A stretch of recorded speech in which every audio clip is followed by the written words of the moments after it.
You're muted, by the way. We can't hear you.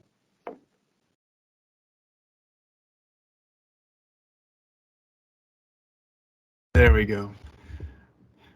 Well, I was rambling on and muted, so apologize. Thanks for letting me know. So let me just go back here real quick and looking at the agenda. Here we go. We're dealing with time of day modeling. Well, we're going to end up a little bit on time of day, but we're going to talk about models and device models and so on. And then I was muted, but you maybe saw me kind of going through this. We'll get into the PV and DER stuff beginning first week of March, I think, and then some of these other applications. And I was also saying that I'm happy to talk about any questions you all might have. And I had intended to spend maybe 10 minutes at the beginning of each session, kind of getting into real world examples of things that have come in through client support. The challenge is that we haven't talked about some of the things that we kind of need to cover before we can get into those. So it's coming. But today, let's go with the time of day and modeling topic. Everything in Synergy is based on time of day now. And whether you're going to have time of day modeling or not depends on whether the data is in the model. So if you don't have any time of day data, then it doesn't matter if you run at midnight in February or at noon in July, you're going to get the same answers. And so we want Synergy to be flexible and not demand that you provide data. So we want you to be the driver and Synergy to kind of come along and support you. So if you have a ton of data or just a little bit of data, we want to be able to give you good results that are going to help you out. I want to go back and cover this floating legend real quick.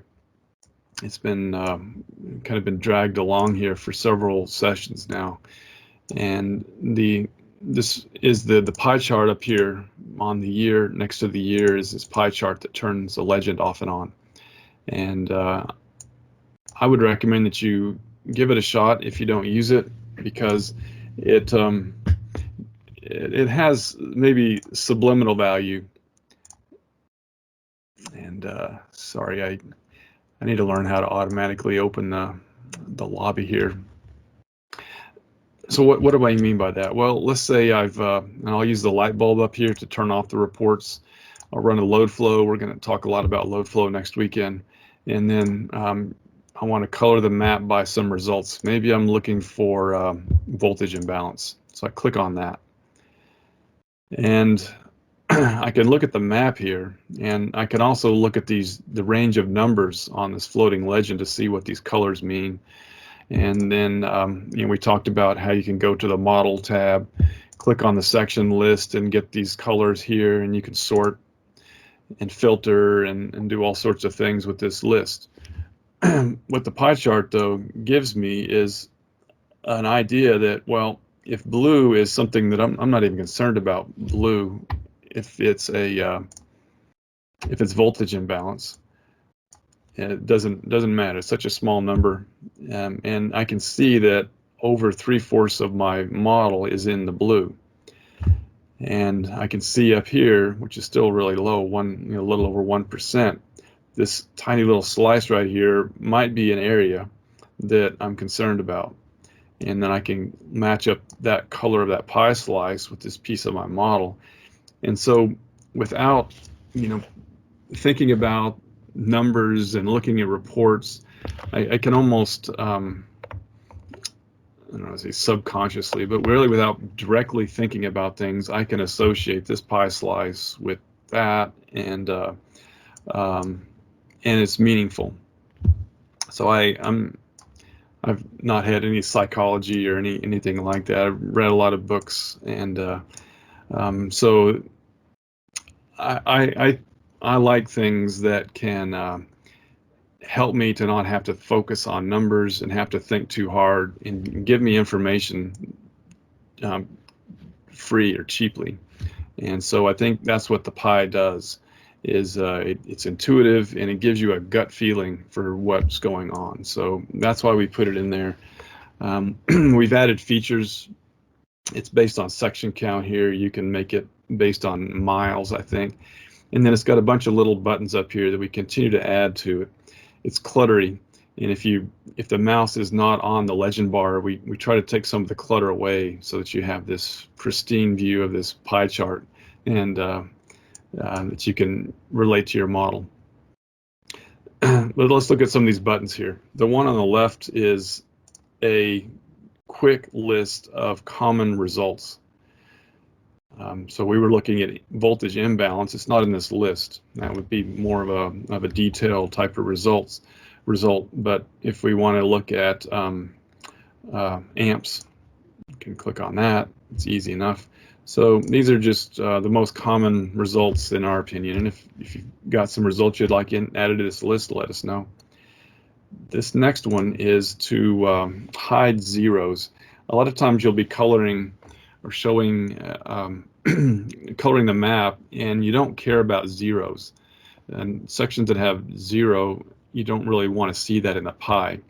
And so let me see if, I mean, amps might be, KW might, well, I don't know. It's subtle here, because if I say, yeah, 0, I think we actually look for exactly 0. We probably should have a little bit of a band around that.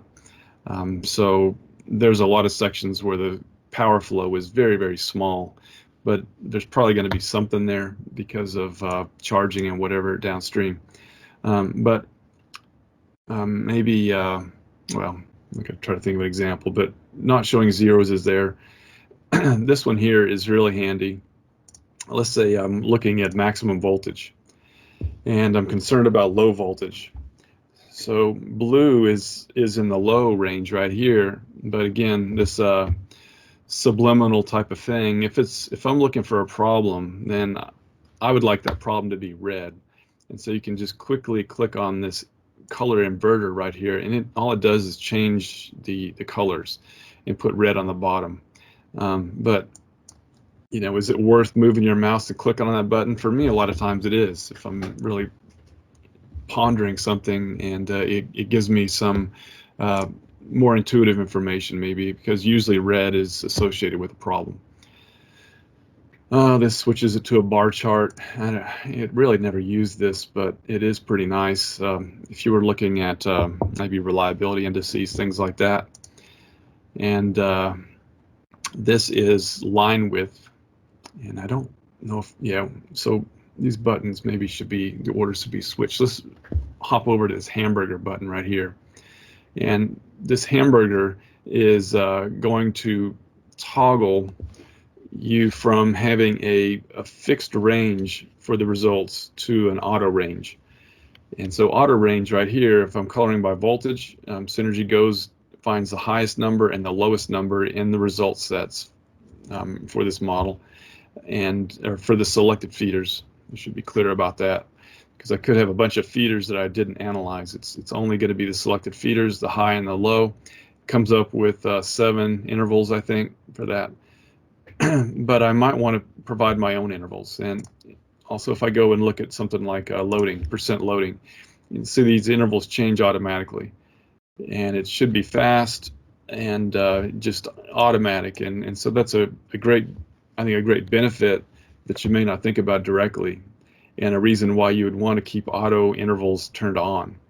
But if we were wanting to look at a particular range of numbers, let's go back to voltage here, maximum voltage, and I'm concerned about the lower voltages in my circuit. So numbers that are maybe between 120 and 116. So I can see that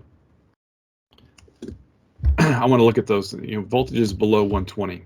I want to look at more detail in those. Well, I can go and click on the hamburger button here, and then we get this thing. I don't know what those are, but I can click that to set the breakpoints.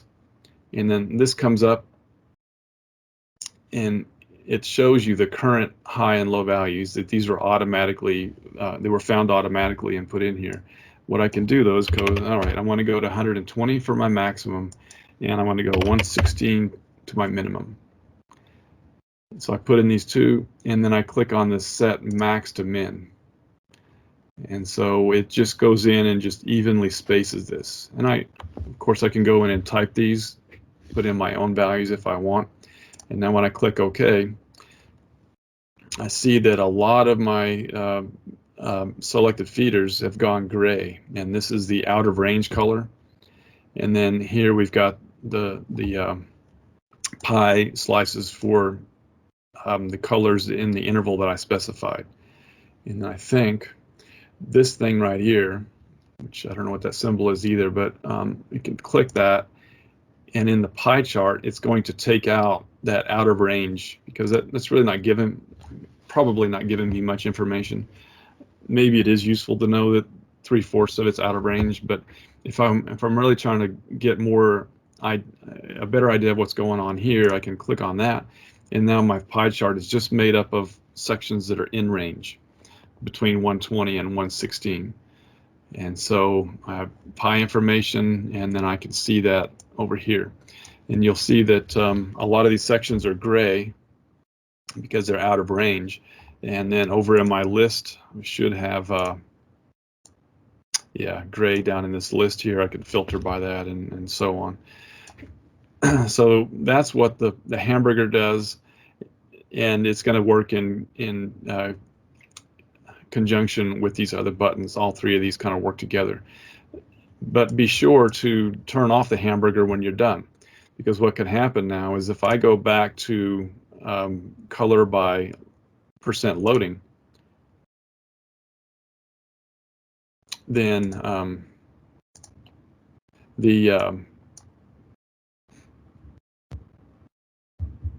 sorry, I got hung up on this. I think this is for annotation.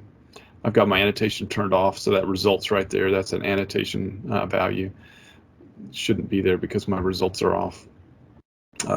But I'm coloring by percent loading, and you see that this whole thing is green, and I'm not sure why it's that shade of green, because it should be out of range, because everything, I think the max loading was 60%, so it's all below here, so everything should be, on the map everything is gray. I don't know why that is green though. Oh, I know why, because we have the show out of range, so there's no color. I guess what we could do is make the pie chart disappear. See, if I click this show out of range values, then the whole pie is gray. And if I say I don't want to see out of range, well, then there's really no pie, right? Because there's nothing that's the continuous loading value is between 116 and 120. That's not out of range, so that's something we'll have to ponder. Not a big deal. But the pitfall is that if you forget to unlock the auto range, you want auto range to be enabled unless you're specifically using it, because otherwise when you go to color by results, you'll get gray like this. So I want to click the hamburger. Now I'm back in auto intervals. So Synergy's calculating this, and I'm back to normal. Okay, so we finally got the legend covered, and we add features to this thing all the time. So it's a great tool. It floats around, and if you've got multiple monitors, I don't know why you would want it to be hidden. I hide mine because I'm doing single screen presentations all the time. Okay, now then we're going to talk about the model. And we built the model the last two sessions. So things are a little backwards. Oh, in fact, I need to get that winter training. So in case we do something, this is the one that we've been working on. It has this little circuit up here that we put in.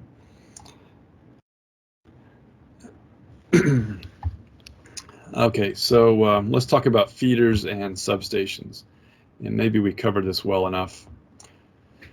But the with Synergy Electric, you can model from transmission. I think we'll talk about that in one of the last sessions. there you can have a transmission model in, and I guess I must have lost it here. You can have, I'm sorry, I think it's a coloring problem, but you can have a transmission model with transmission lines that feed into, so this whole thing is really a substation. And we have two ties to the transmission voltage, and we have substation transformers here, switchgear within the sub, and then we've got breakers, and the feeder comes off of that. So we've talked about this. I think I've gone through that before, talking about model build and how things connect together. Let's go in and look at the data now on the subtrans. And so we call these subtrans. I don't like the name, and it seems like it gets more and more awkward as time goes on, but there was a time several decades ago, I guess, where this thing included a transformer. So conceptually, you would bring up the editor for this, and there would be transformer data. There was always a transformer integrated into it. Now it's not there, and so this maybe should be a transmission source, transmission tie, something like that. We've got the T symbol in there. A lot of times I'll just refer to it as a T symbol. So we're coming in here. The nominal kV is 115. So we've got 115 kV tied into this point, Y ground connection. This is where the transmission stuff goes, but again, we'll get to that later on. There's not a lot of folks doing this, but it is a concept that is getting a lot of attention these days, and I think it's called co-simulation. If you go to the trade shows and things, papers talk about that, and we've had it in Synergy for 12 years now, and so it's not a big deal modeling from transmission to the customer. Go to this tab, and this is where the voltage is set, and the default is to use a balanced value. So it's 115 kV feeding in here, 121 volts, and the angles are going to be evenly spaced, so 120 degrees apart. It's pretty common to not know what this thing should be, and so it's defaulted a lot. When I look at client models, I see 124 in there, and it probably it may not matter because of the LTC on the transformer that we're going to get to.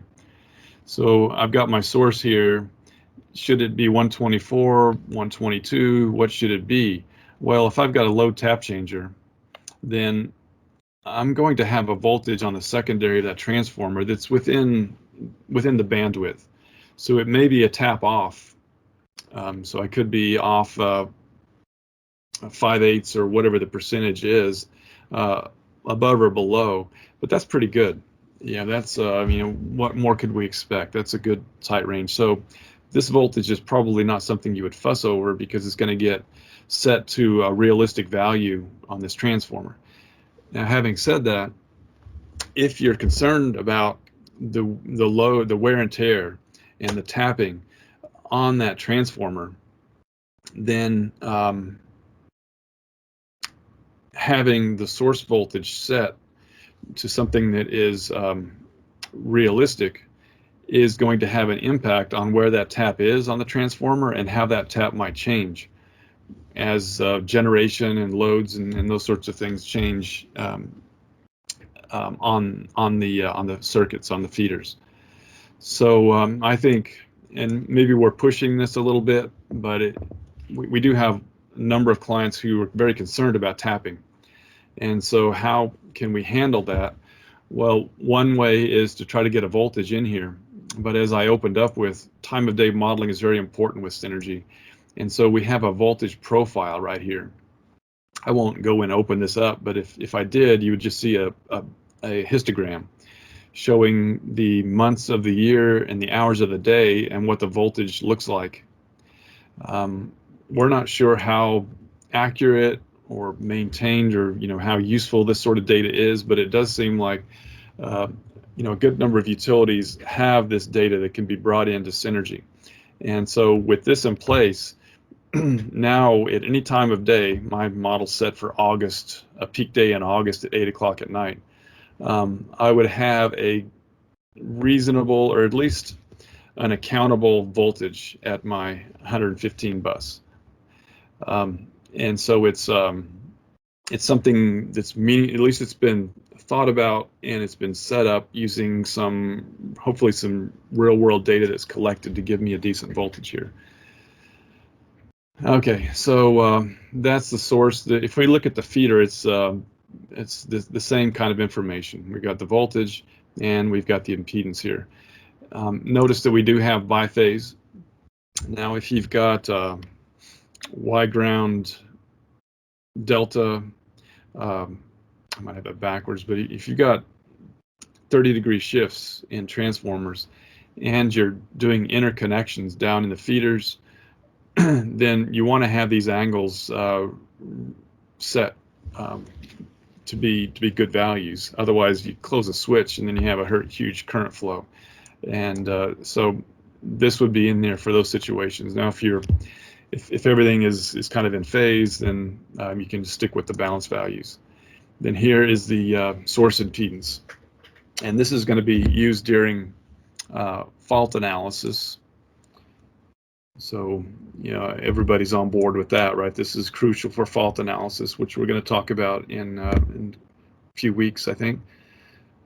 And here you can see there's a minimum and a maximum value, mins and maxes. And there's a setting right here that you can choose which one to use.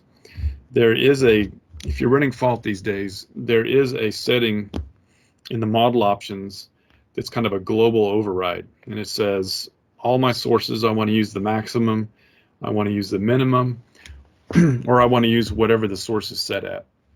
And we put that in there because I might have this T symbol set at minimum and this one set at maximum. And maybe there's an intention. Maybe I want to do that, but maybe it's just a mistake or an oversight. And so globally, I can set everything to use the max or the min. 4 decimals of precision here. And so it's, this is important stuff for fault analysis, arc flash, but also with locked rotor analysis. And a growing number of our PV applications that look at intermittency, flicker, this is going to be playing a role. So this impedance, the transformer taps, are going to, if you're looking for voltage changes and those sorts of things due to PV generation, that's all going to play a role.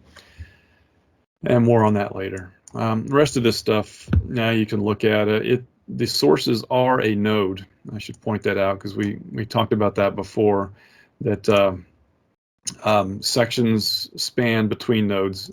And this thing right here is one big section. It's got a node at each end.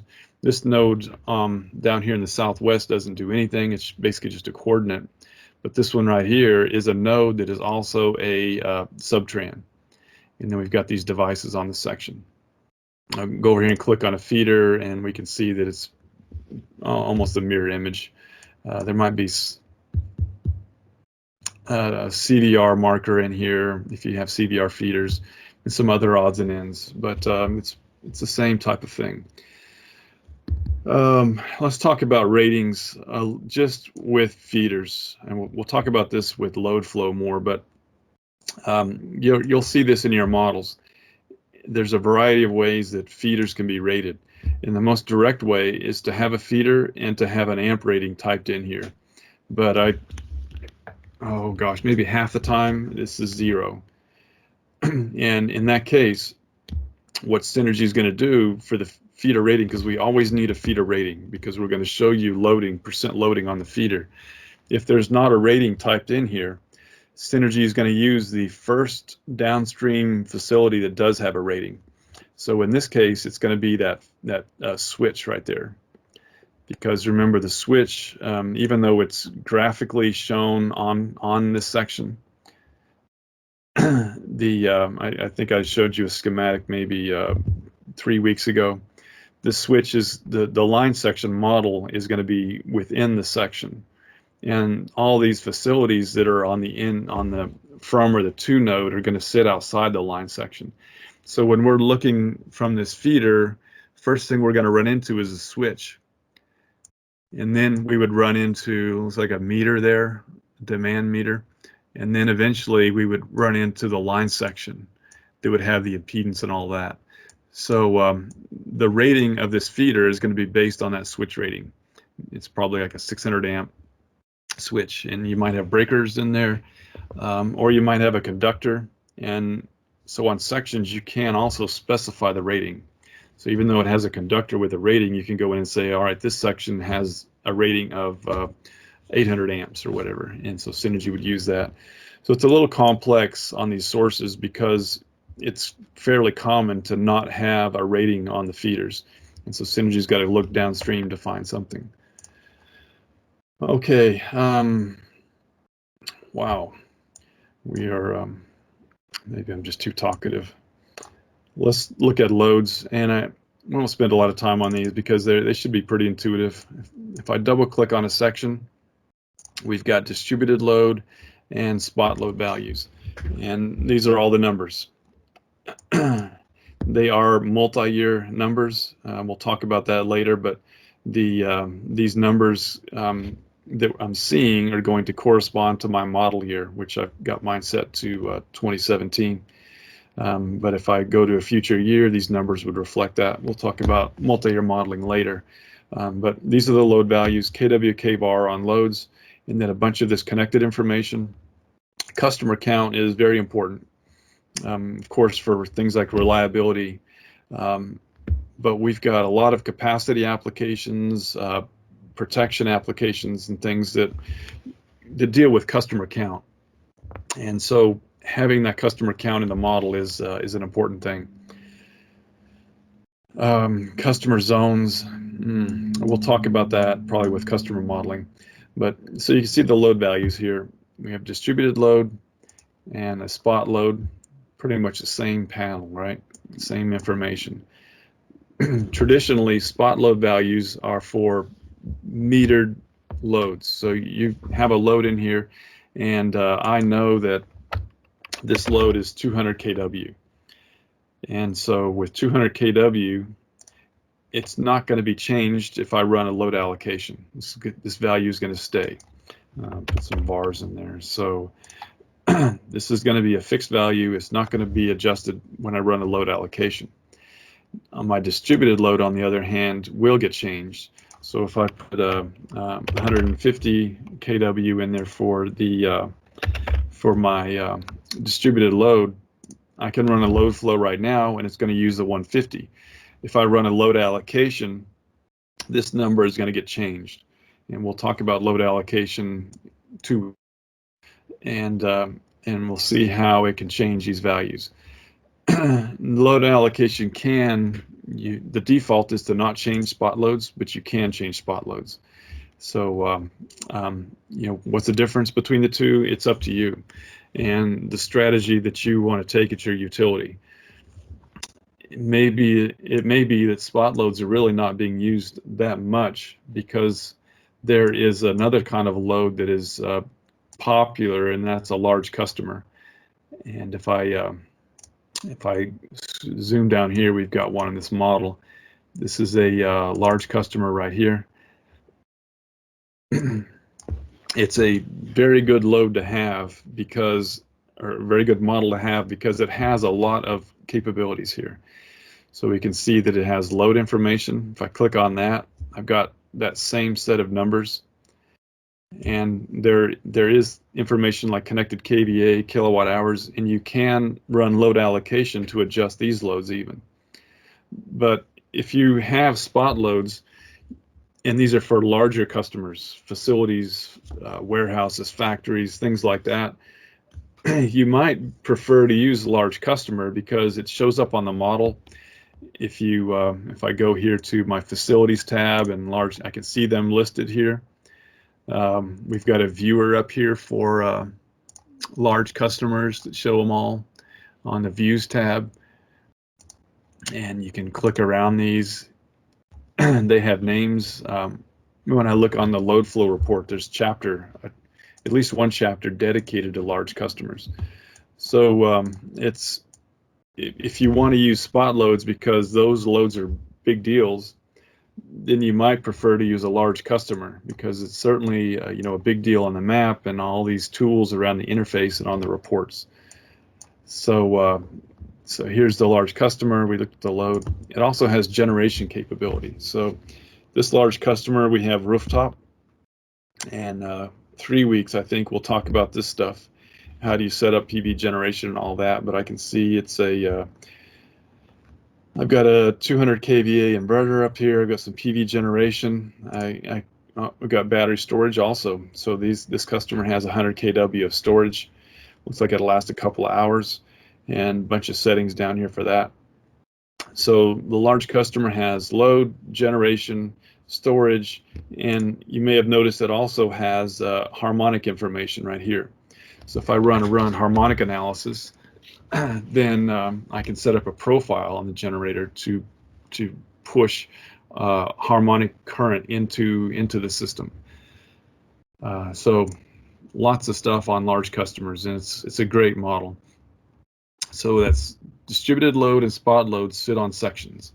Large customer is a separate separate facility. It's a separate model, has its own database table, everything. Now, so that's 3 load types. Number 4 is the project loads right here. And this one is, I think it's popular. It's used in lots of different ways. The reason we put project loads in was we had a great client who had a database with all sorts of loads that they anticipated were going to get connected in the coming 10 years, maybe, something like that. And so they wanted to get those in a model, but they didn't want to make them distributed or spot loads because the loads didn't exist yet, and it wasn't really certain if they would ever exist. So with that sort of situation, we would, imagine this section here, and we've got a, let's see here, and we've got a Applebee's. It's looking to build at the lot down the street. So that is our project load. We're going to give it a name and description, and maybe it's a 60 kW. So there we go. And so now I've got this project sitting on here. This EN is enable, so it's on right now. And so if I run a load flow, I'm going to get 60 kW. It does get added to the spot load. So if I have other spot load there, this is going to get added to it, and it's going to take on the spot load characteristics. And then we have a viewer on the Views tab, projects, right here, and it's just a worksheet that lists them all, like Applebee's. So there's a couple of them here, and if you highlight one of these, you can edit things directly, and you can turn things off and on. There is a multiplier on here. So way back when we put this in, the idea was that the multiplier was a probability. So if there's a 50% chance that Applebee's was going to get built, that would be a 0.50.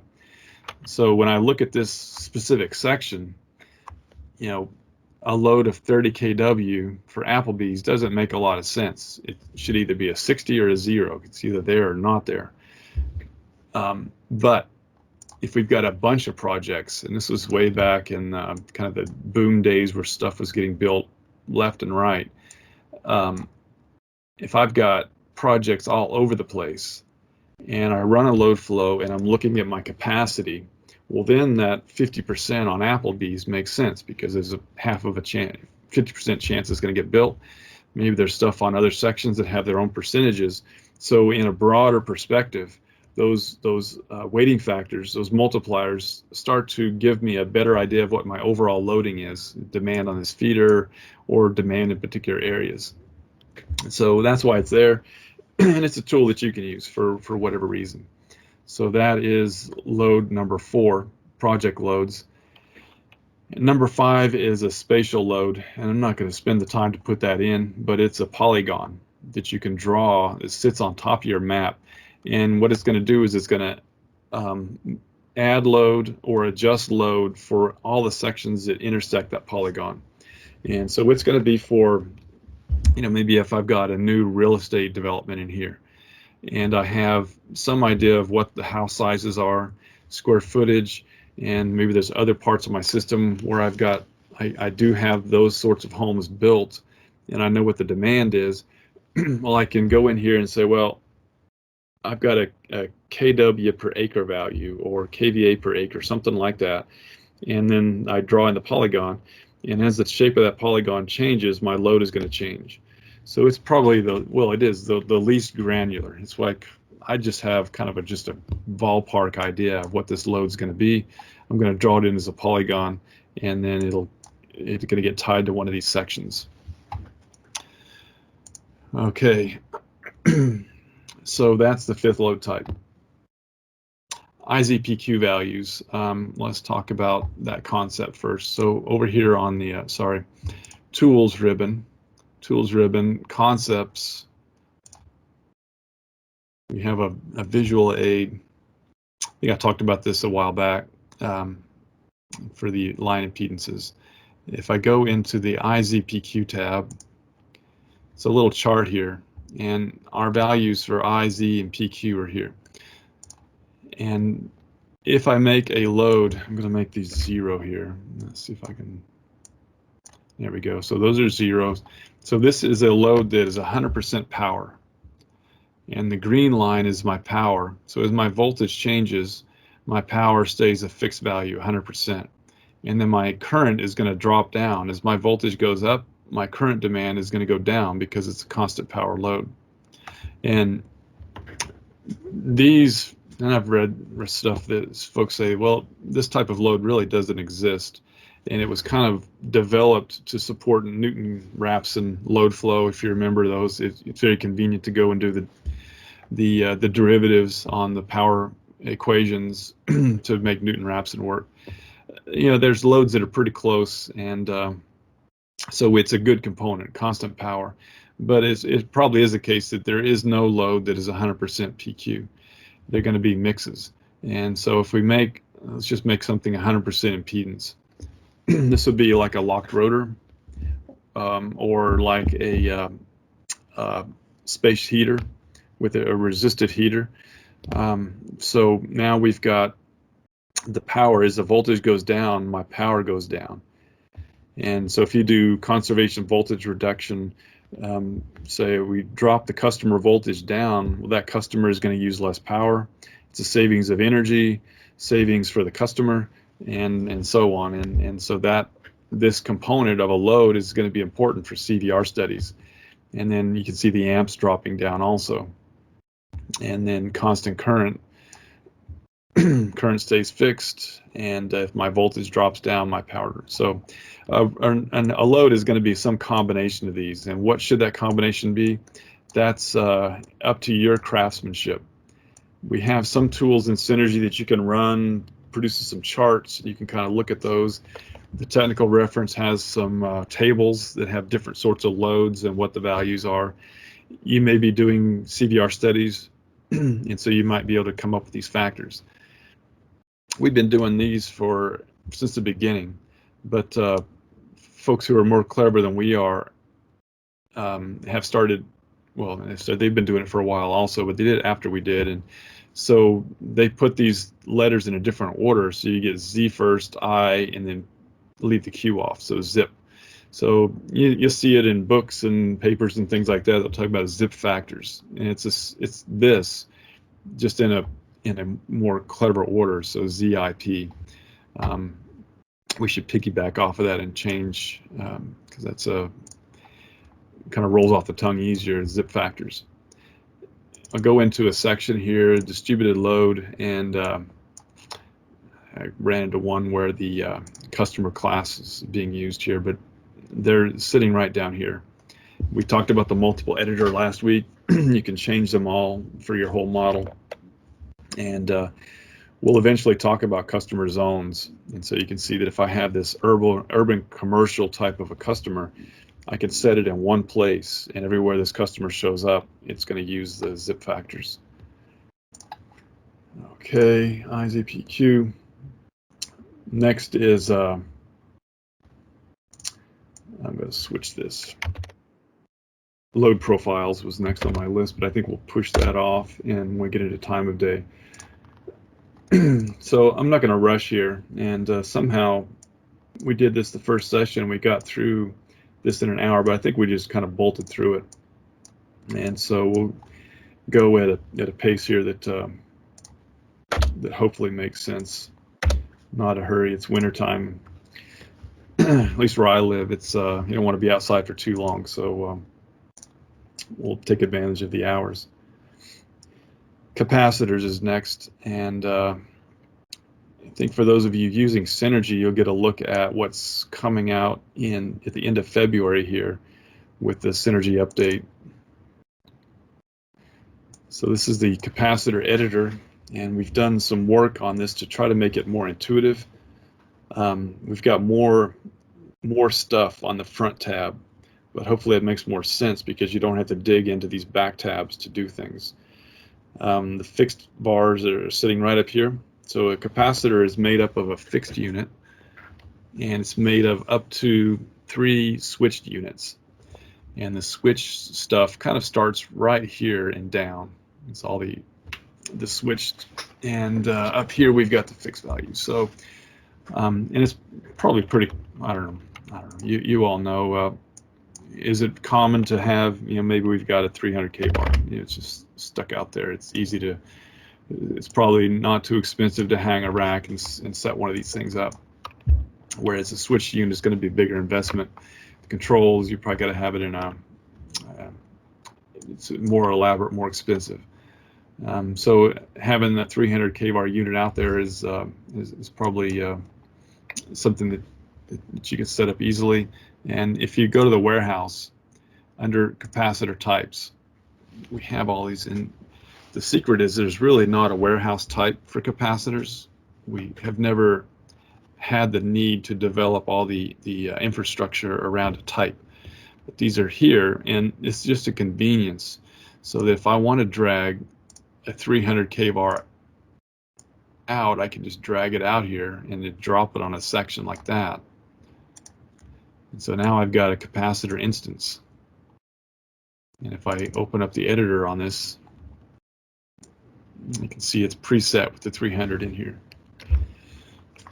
And the rated voltage, you will get a warning if it's 0. But if you've got models that have been built for a while, I think we put in the rated voltage maybe 4 or 5 years ago, and a lot of models still don't have this. Why do you need a rated voltage? Well, if you don't supply a value, Synergy is going to use the nominal voltage that ends up on the section when you run a load flow.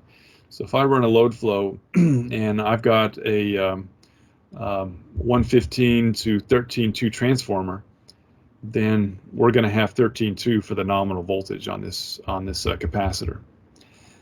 If I change that transformer and make it 12.47, then my nominal is 12.47 on this capacitor. That means it's going to produce 300K bar if I've got 12.47 kV at this point. Now, it can be significant, though, to say, well, this is a 12.47 feeder, but my capacitor is rated at 13.2.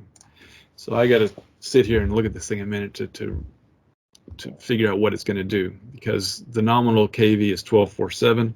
I've got 13.2 kV on the capacitor. So that means that my voltage is really low. It's lower than the rating. And the capacitor is a fixed impedance device. And so my capacitor output is going to be less than 300K bar. And just see what happens here. Just run a load flow and look at the results tab. And oh golly, I've got errors here. What did I do? Oh, this is transformer up here, and we'll have to go in and work on this thing later.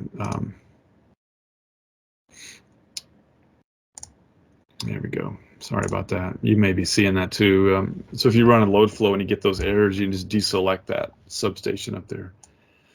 So here's my capacitor now, and I can see that my my nominal kVAR is 300, and my actual kVAR is 307. Well, oh boy, this is what is my nominal kV on this section?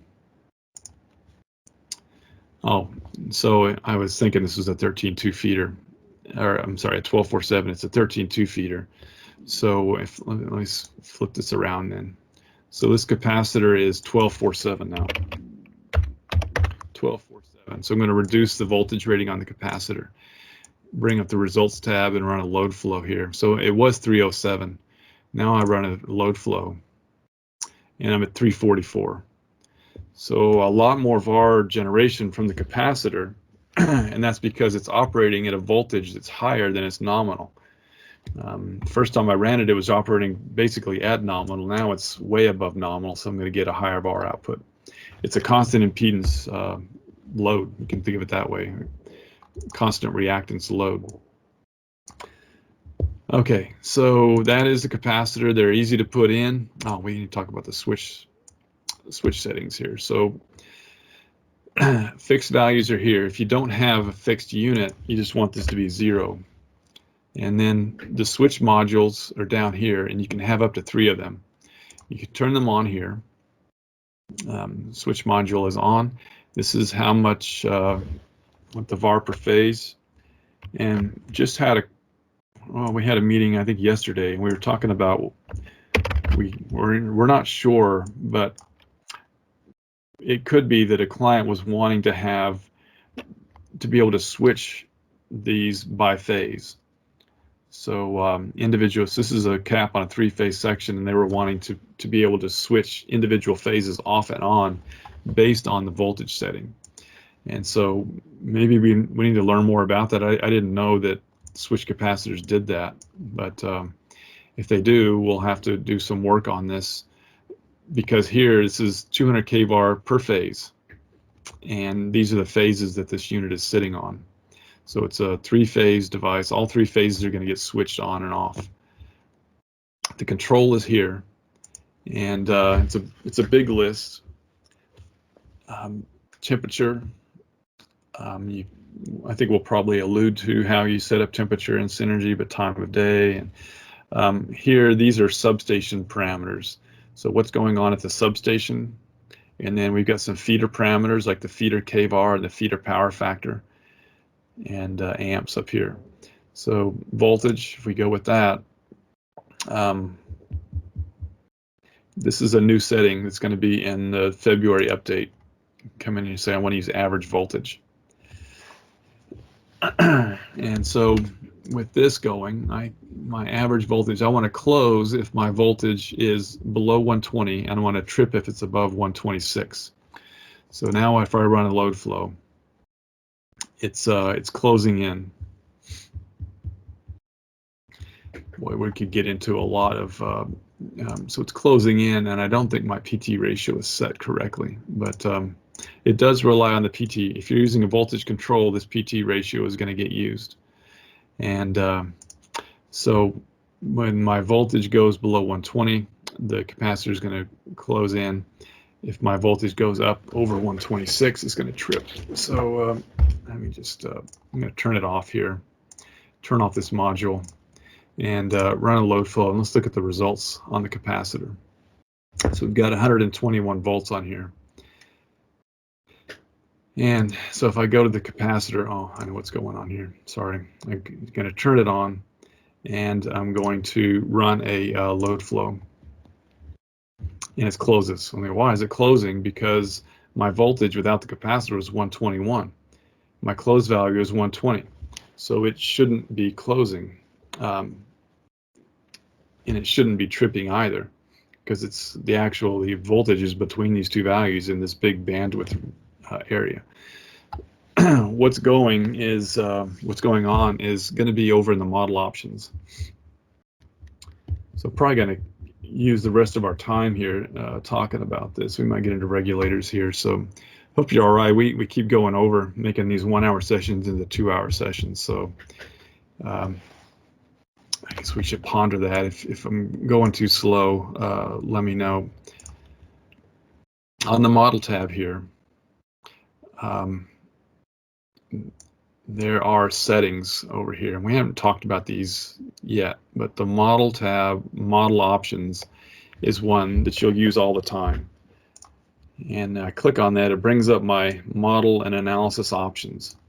And one client calls this tab in particular, there's a model tab. So we're on the model ribbon, model button, model tab. So they call this model right here.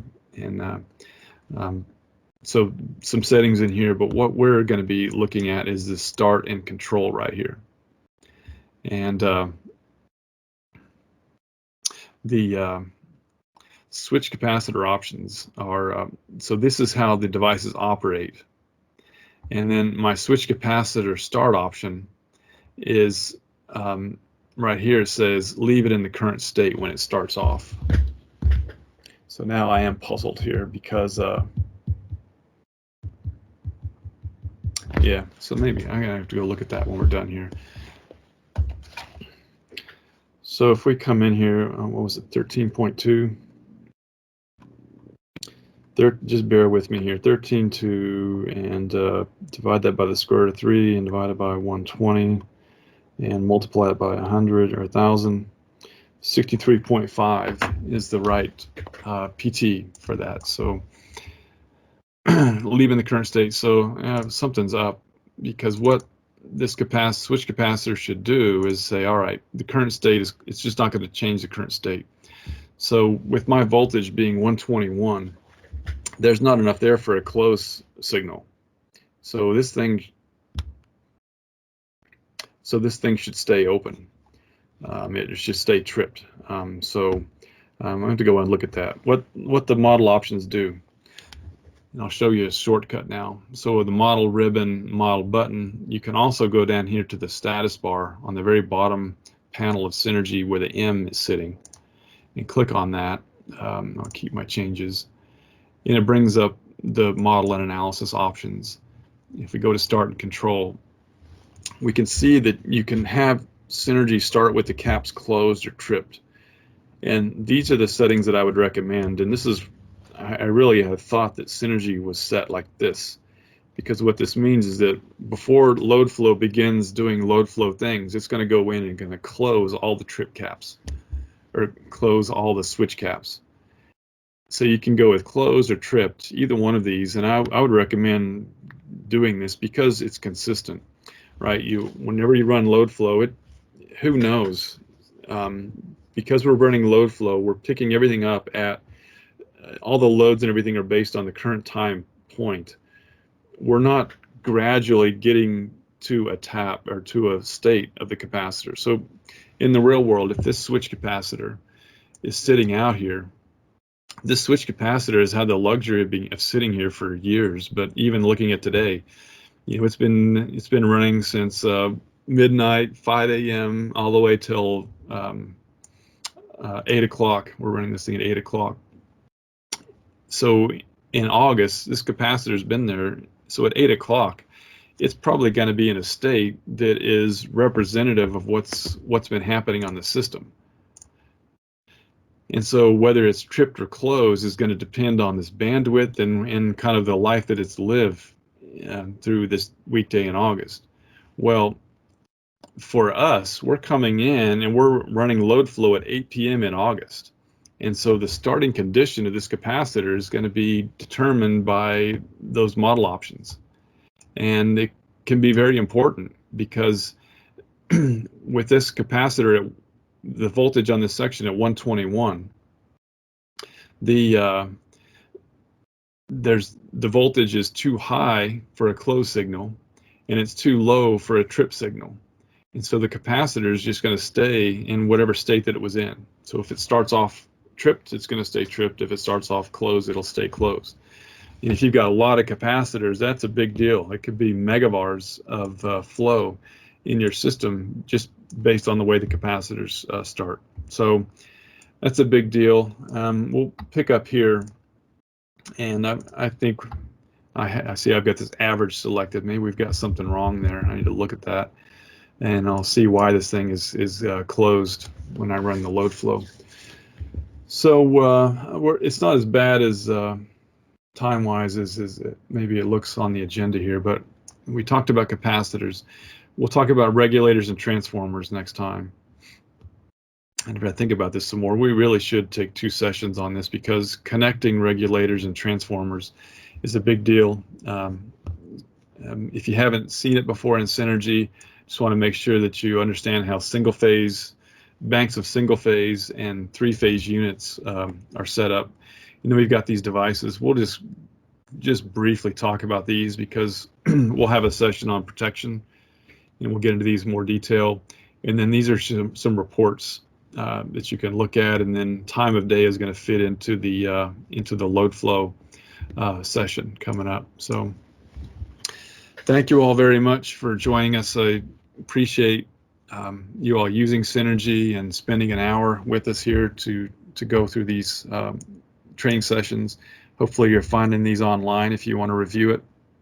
And I do need to point out the training guide more and show you where we're at in the training guide, so that you have a PDF you can look at if you like. So thanks again.